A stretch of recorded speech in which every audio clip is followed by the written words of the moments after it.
What's happening, folks? What's happening, folks? Welcome to another edition of Bison Break. I'm your host, Rob Black Jr., and today we have an exciting show. We're going to be talking about Howard University track and field. We have the honor to speak to one of the 2024 Howard University Hall of Fame inductees, Dr. Sherman Washington. This is an exciting show. You don't want to miss it. Stay tuned.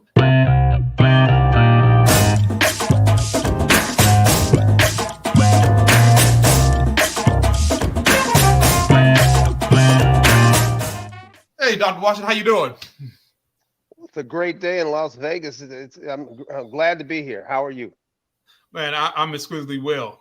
Thank you for joining us today.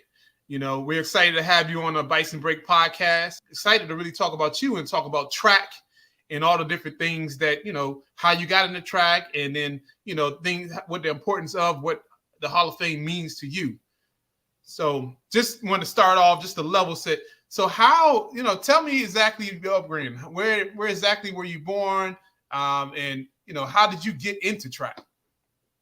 Okay, I was born in Youngstown, Ohio, a long time ago now, like 1959, way. Anyway, my father was in the military, so we traveled around a lot. So I didn't spend much time in Ohio. From Ohio, we traveled to Midway Island, and then from there to San Diego, California, and then from there to Korea, and then from there to Vallejo, California, and did a stint in Cleveland, and then from there went to Florida, initially Satellite Beach, Florida, and then to Tampa, Florida. And Tampa, Florida. So I guess the question is, where didn't you go to? Been around the world. A lot of frequent flyer miles. Yeah. So what kind typical of military brat. You was military brat. Well, yeah, military brat. So in being a military brat, you get exposed to mostly all the sports. I was big in football, ran basketball, track, and can you see? Yeah, you I need can the see. light back on. Okay, track. No, So I did all the sports. So track was something that I from the 7th grade I was really big into. It's an individual sport, and it's you get what you put into it, and that's what I liked about track. Yeah. So did you just like see someone running, or what? Did you kind of just was like physical education, and then you kind of morphed into trying out the track, or it just was? I had a big brother. And I was very competitive. We run every day. High school, junior high school. Before then, playing football. Track season was something we looked forward to. Track, baseball. It was something that we did, especially on the military base. Nothing else to do except run and play a lot of sports. So that's what we did. My big, I used to, Dwight Stones, I used to watch him. Bruce Jenner, he became Caitlyn Jenner. He was one of my guys I used to like, and I was all around. Initially, I was a hurdler, a sprinter, jumper until I hit Tampa, and Tampa had to change to being a jumper because nothing but speed in Florida. I couldn't even make the relay team. These guys, they come out running quick. I mean, we on a high school team, we had the number 1, number 2, number 3 sprinters in the state. Ooh, and that's competition. They were all fast. I mean, yeah. So I was mainly a long jumper, high jumper, and I hurdled a little bit. Okay, so but walk me through prior this. to that, I was the man, but not in Tampa. Okay, walk me through this. How did you're doing track down in Tampa, and you get to a point where you had to think about what was your next thing after high school. So explain the process of you going to Howard University. Okay, that was very interesting. In high school, I played football, played basketball, ran track. I even ran cross country. But I had a few football offers, but football I was in Tampa. These dudes 250, they didn't play. I was like, nah. The Florida So, boys. yeah, and basketball was very, so track initially was the thing I excelled in. I got like maybe third in the state high jump. I think I went about 6'8", and I was pretty good long jumper. So initially, I got recruited to run for in Beaumont, Texas, Okay. and for track. I got recruited football to play for Brown University. I didn't even play my senior year, and a few other schools in football. But you didn't play I football decided in your senior year. I didn't play football my senior year, but I got recruited for college football. Wow. I mean, that's how good we were. I was surprised. Football coach cursed me out and said, "You didn't even play my senior year. You got these offers." And I said, "No, I don't want to play football. My head still hurts." So I was like, "Nah." So I was going to go to Lamar University. Okay. They had a very good program, but I was young. I was 17, and my mother, she wanted me to stay in Tampa. And I said, I don't want to stay in Tampa. So she refused to sign my letter of eligibility. I was like, what? Wow. So she actually upset me, pissed me off, but maybe it was the best thing she did for me. So I went to a junior college. Okay. So I went to a junior college that was up the street called HCC. And at HCC, we were a junior college, but they were most of them from Tampa. We had some speed. We had some guys who were like the #1 person in 200 in the whole country. His name was James Mallett. He ended up going to Alabama, broke his leg, and he stopped running after that. But he had the #1 time in the country in the 200. And I think I got second both years in the nationals. So I was a 2-time junior college All-American prior to coming to Howard. And then I got recruited from Howard by our alumni. It was my brother and I. He played basketball, and he was supposed to go to University of Alabama playing basketball. And he came up with me when I got recruited to Howard.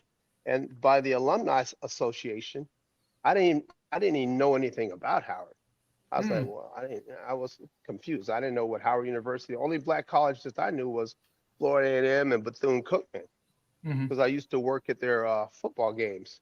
I would sell Cokes and peanuts and popcorn at the stadium. So I said, and I used to like the bands because it was nice. But then I came to Howard after recruitment, and Moultrie knew what he was doing, the coach. He had the finest girls in the world tagging me and my brother. Now I'm 18 years old and to Howard. I was like, whoa, I got culture shocked. You just thought it was your good looks, huh? I'm coming here. Yeah. They gave me their phone number and they lied to me. They're like, oh. You got 7 digits. So I said, I'm coming to Howard. So I came to Howard actually after 1 year of college. Okay. And at the time I came to Howard, we had some ups and downs, but that's how I got here. Was the alumni recruited me. I had good grades. My brother had good grades, and instead of playing he was going to play at Howard, but he never ended up playing at Howard. He went through their ROTC program, and that's how he finished Howard. Okay. So when you stepped on campus, all right. So you got the culture shock, and you got the 7-digit phone numbers, right? Explain what was it like for a campus life when you stepped on the grounds of Howard University. We're talking about back in the late 70s. What was it like? What was the environment like? Well, man, I'm telling you, it was like I was at a candy shop. I was like the most beautiful women in the world from the Caribbean, from Africa, from up north, from down south, and they were at Howard. I was like, wow, I was 18 years old, didn't know what was going on. Had my big fro at the time. Coach made me cut my fro. I was like, what? So I was I was running around in a cloud. I was like, what is going on? Because before that, I had been to other colleges, nothing like Howard, And then the schools were I liked the instructors. I liked the everything about Howard was cool. Mm. Initially, I was thinking about maybe maybe I'll do physical therapy. I wanted to go to the Olympics, get on a Wheaties box, and then Mhm. I was thinking about becoming a veterinarian. So that was my thing. I wasn't even thinking about medicine, but I was Mhm. thinking about being a vet and being a physical therapist. Mhm. But it was great. I mean, I loved Howard. It was great, and I loved running track because track was a thing that focused me. Because Mm. if I would not have run track and being at Howard, a lot of distractions, it would have been rough. Mhm. It'd been What was hard the because program in like addition to when you came here?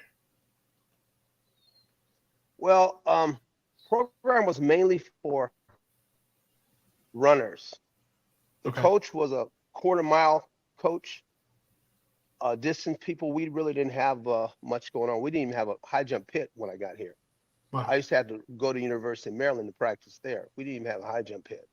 Our Wow. track That's was a a little dirt ways to track. go down to Maryland. We didn't have, well, I had jumped on the bus. I had to do what I had to do Right. Right. because Wow. when you're a high jumper, you need to get your technique going. You just can't just get up to the, just jump. So Mhm. I went to University of Maryland. And when their jumpers finished, I jumped on it in practice. Had to get, you had to get your steps in, had to get your technique over the bar.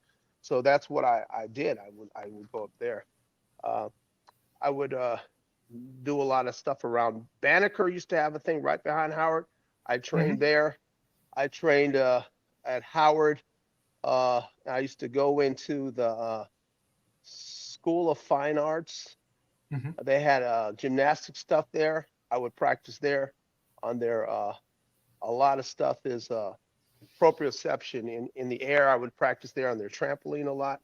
So I just made my way because we didn't have a lot of things for high jumpers, triple Mm. jumpers, or along or anything but runners, mainly quarter milers.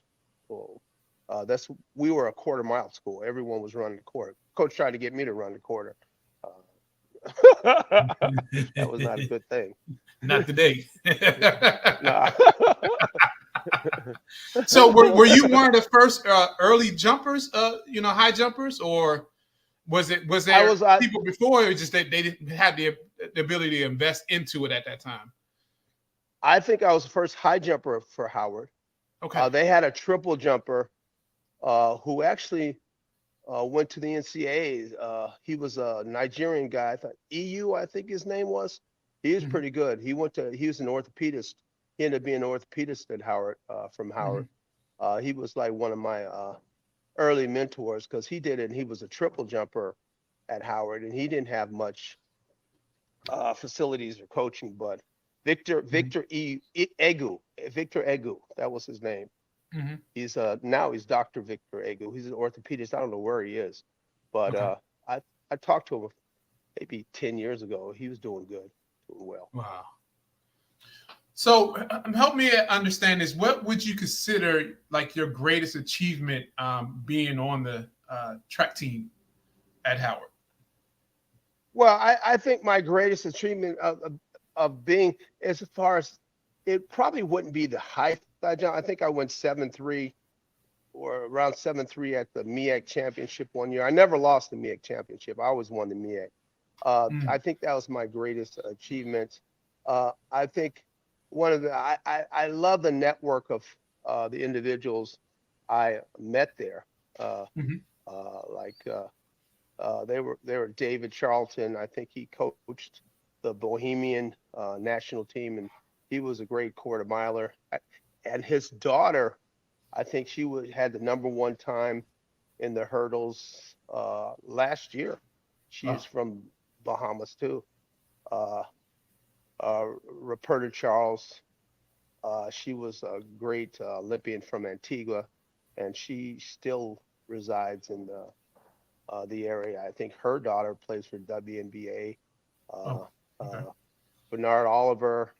He was a he came in without a scholarship, and he was he was a great competitor, and he was Hmm.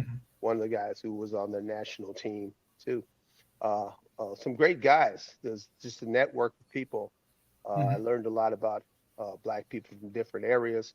Uh, I had my Bob Marley on, my Rasta, all the guys from Caribbean. It was cool. Mm-hmm. So I think it was the network of the individuals on the team was the greatest thing. Not just the high jump. I mean, I did well.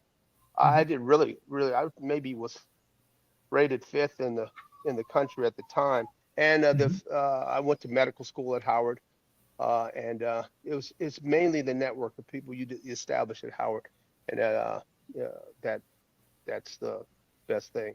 It gives you the courage and the dedication to go on. Mm-hmm. Even though I had problems with track, even though I had problems with the facilities and stuff like that, it provided me the discipline to just look, just get it done. You know what I mean? Mm-hmm. Because I had to Um, compete with people with a lot more with better facilities, and I was still beating them up. So that's good. yeah, well, ranked fifth in the country, absolutely. You was doing Yeah, something, yeah. you know. Well, on November 1st, we are having the Hall of Fame induction ceremony and banquet, and you're going to be inducted. What does it mean to you to be inducted by this prestigious university that we all love? Well, it's a great honor because the people who I know what they had to do to get to even compete at Howard at the time. We Mm-hmm. hardly had any. Our facilities, they were running in hallways, and they were still being was one of the best teams in the nation as far Mm-hmm. as track. Uh, our soccer team before, they were playing on a field that was just uh, subpar, and they were Mm-hmm. like the number one soccer team a couple of years before, uh, and we just overcame. Mm-hmm. And I really appreciate the people we had. I still talk to the people that are on the team. Yeah, it's been what, damn near 30 some years, Yeah, and I can lifelong. still call them up and talk to them. They're real cool, lifelong friendships, and Mm-hmm. uh, even aspire to the medical school. I still talk to my friends in medical school and other institutions. They just don't have that camaraderie. Mm-hmm. Uh, Coming from a Black institution, Howard, I really appreciate all our instructors. And even though our some of our coaches weren't the best, you knew they had you in mind. But uh, that's what I appreciate coming from Howard. Um, at the Bison Express is a supplemental arm to athletics program. And one of the things about Bison Express is that we've always been supporting our athletics program. We really believe in it and want to make sure our student athletes have the best they can be. What does it mean to give back to this, to the athletics program, or some of the work that Bison Express is doing? What does it mean to you? Oh, it means a lot because these are I think these are the leaders of tomorrow. Mm-hmm. If you can get, I even go to track meets now and talk to some of the athletes. Hey, you need to think about Howard. They're like, what? Because I'm in Vegas. Howard doesn't have a big stamp out here. Mm-hmm. I'm even with the Alumni Association out here. They hear about it, but I mean, we could get some of these people out here, and we can make a difference. So I think it'll be beneficial for Howard. It's all about networking. It's all about getting your Mm-hmm. minds together. And when we get together, there's nothing that can stop us. And I think you're a Absolutely. good way to bring things together. What does Howard University mean to you? My Howard University is the Mecca. Everyone knows Howard University is the best university in the world. But There you go. yeah, we got Kamala coming up. She's going to be president. I mean, come on. They cannot compete. If they give us a chance, we're unstoppable. I think that if we come together at Howard University, there's nothing we can't do. I even have a son in medical school at Howard, first year of medical school at Howard University. Oh, there we go. He could have went anywhere, but I'm glad he chose Howard. Um, last question what I want to ask. If I know you mentioned that you do, talk to people, particularly out in Nevada, about, potentially looking at Howard University as a place to, go pursue your education, as well as look at track endeavors. If there was someone even, considering to jump into track, even, interested in track, what advice, would you give them, about, jumping into track and doing it at a elite level? What advice would you give to them?